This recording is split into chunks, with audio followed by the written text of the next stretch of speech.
In die Here Jesus se bergpredikasie is daar die beroemde saligsprekinge. Salig is die wat honger en dors na geregtigheid, want hulle sal versadig word. Salig is die wat arm van gees is, en so voorts.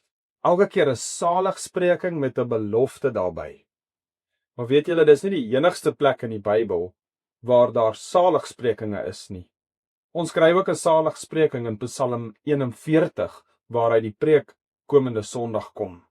Daar sê Dawid, salig is hy wat ag gee op die arme. Salig is die een wat omgee oor armes.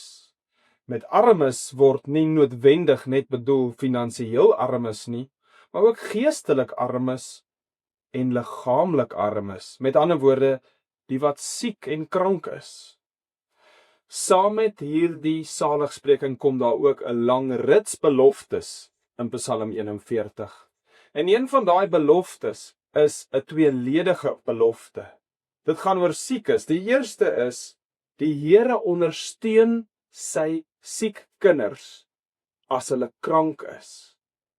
Die Here ondersteun hulle. Ondersteun is 'n baie wye woord. So baie mense behaal sukses in die lewe omdat hulle die regte ondersteuning ontvang het. Hier beloof die Here vir sy kinders ondersteuning as hulle siek is.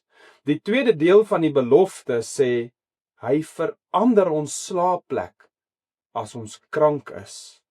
Hy maak vir ons 'n bed op. Hy verander daardie bed waarop ons lê sodat hy weer leegkom.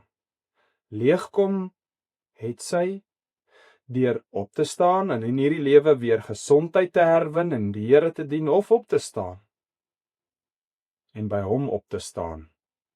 Gaan lees Psalm 41 oor die naweek en sien jou Sondagoggend 9 uur.